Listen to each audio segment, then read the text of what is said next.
Hello dear children, welcome back to my channel. So in the previous video I have explained about the poem The Road Not Taken. So today I am going to share you about the question answers of the poem The Road Not Taken. So let's get started. I have tried my best to make the answers quite simpler for you so that you can easily learn and could easily understand the answers of the question. So let's start. So question number 1, where does the traveler find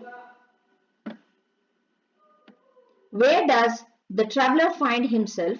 What problem does he face? So let's see the answers. The traveler finds himself at the intersection of the two roads in forest. The problem यहाँ पे पूछा है what problem does he face? कौन सा problem उसने face किया? The problem he faced was that to decide which road to be taken. Problem क्या था उसके लिए? कि कौन सा road लिया जाए. Means हमारे लाइफ में भी ऐसे बहुत सारे पल आते हैं जब हमें डिसीजन लेना होता है, ये करें कि वो करें, हम समझ नहीं पाते हैं. तो यहाँ पे वही लिखा है कि बताया गया है कि कौन सा पोएट वही प्रॉब्लम फेस कर रहे थे कि हमें कौन सा डिसीजन लेना चाहिए. So let's see, discuss what these phrases mean to you. ये जो फ्रेज दिए हैं, ये फ्रेज मीन्स ये छोटे छोटे सेंटेंस के पार्ट हैं which has been taken from the poem से लिया गया है और उसका मीनिंग आपको बोलना है. अ येलो वुड, आपने पोएम में आप अगर पढ़ेंगे तो आप देखेंगे कई बार ये वर्ड आया है, a yellow wood. So what does it mean? A forest at the time of autumn. Autumn के समय जो फॉरेस्ट कैसा रहता है उसी की बात कर रहे हैं. It was grassy and wanted wear. So meaning is it had grasses grown on it. It was grassy मतलब उसमें घास उगे हुए थे. And wanted wear means and wanted the people to walk on it. वो चाहते थे कि लोग उन पे से चले. कौन? रोड चाहता था. The passing there. So it means walking on the road. The next one, leaves no step had trodden black. So the meaning is the leaves which had not been walked over. लिखा ना, leaves no step मतलब किसी ने उसके ऊपर पैर नहीं दिया. had trodden black means उसको किसी ने कुचला भी नहीं है. तो वही बोल रहे हैं यहाँ पे, the leaves which had not been walked over. ऐसे पत्ते, फ्रेश पत्ते जिसके ऊपर से चला ना गया हो, जिसको कुचला नहीं गया हो.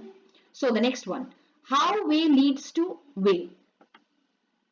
So the meaning is how one road leads to another. किस तरीके से एक रोड दूसरे के रोड के साथ मिल जाता है, उसी की बात हम यहाँ पे कर रहे हैं. ठीक है. The next one, is there any difference between the two roads as the poet describes them. कहाँ पे डिस्क्राइब बोल रहा है? देखो वो बोल रहा है दो रोड की बात कर रहे हैं ना. तो ये स्टैंजा 1 में 1 की बात कर रहे हैं. इन स्टैंजा 2 and 3 क्या कोई डिफरेंस है? किस चीज के बारे में? द टू रोड्स, जो दो रोड के बारे में वो बात कर रहे थे. स्टैंजा 2 and 3 में कोई डिफरेंस है? आप पोएम पढ़ेंगे तो आपको समझ में आएगा कि पोएम में 3 स्टैंजा है, तो 2 and 3 में कोई डिफरेंस बता रहा है. देखो, in stanza 2 and 3 there is no difference between the two roads. दोनों रोड में कोई डिफरेंस नहीं है. बोथ आर सेम, क्योंकि वो बोलते भी हैं मॉर्निंग ले सेम, मतलब जो सूरज की रोशनी आती है दोनों पे सेम गिर रही है. दोनों ग्रासी है, दोनों पे ही पैरों के छाप दिख रहे थे, है ना. तो there is no difference between the two roads.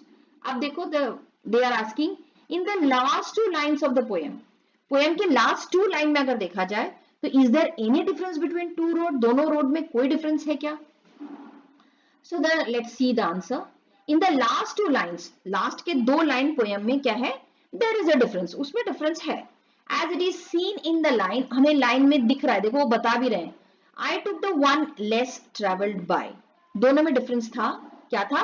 उन्होंने बताया लास्ट 2 लाइन में कि मैंने वो रोड लिया जिस पे देख के लग रहा था कि लोग वहां से कम गुजरे हैं, पैरों की छाप कम है. तो ये डिफरेंस था. So next, last one, what do you think. ये जो है ये पर्सनल रिस्पॉन्स टाइप का क्वेश्चन है. What do you think the last 2 lines of the poem mean. जो लास्ट 2 लाइन्स है पोएम के, उसका मतलब क्या बोल रहा है? यहाँ पे आप देख सकते हैं, looking back does the poet regret his choice और एक्सेप्ट इट. ये जो पोएम, ये जो लाइन है पोएम के, इसमें पूछ रहे हैं कि व्हाट डू यू थिंक, आप क्या सोचते हो इसके बारे में. So the answers will be the last two lines contain the theme of the poem. पूरी जो पोएम इसी के इर्द गिर्द घूमती है ना. तो इसी के, ये एक हम मान सकते हैं, it is basically it is a theme of the poem. So these means that the poet choose the career which is less or not chosen by others. तो क्या बोल रहे हैं कि पोएट ने उस करियर को लिया. बेसिकली ये पोएम किसके बारे में है, पोएट के करियर के बारे में बताया है. तो वही बोल रहे हैं कि पोएट ने उस करियर को लिया जो कि नॉट लेस और नॉट चोजन, ऐसे करियर लिया जिसमें लोग या फिर कम चूज करते हैं या फिर नहीं के बराबर करते हैं.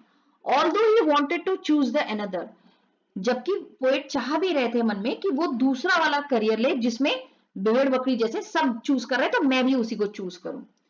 एंड लेकिन क्योंकि उन्होंने लेस ट्रेवल्ड बाय रोड को चूज किया, यानी ऐसे करियर को चूज किया जिसमें लोग कम जाते हैं, and this had made all the difference in his life.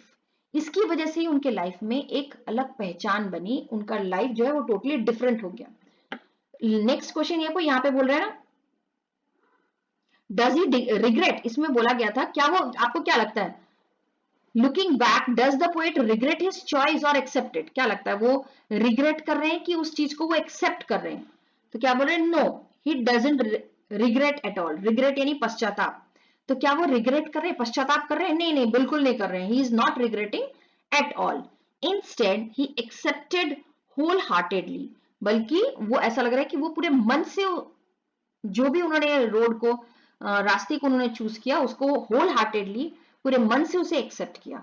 As he says in the poet, as he says in the poem होगा, सेज इन द पोएम,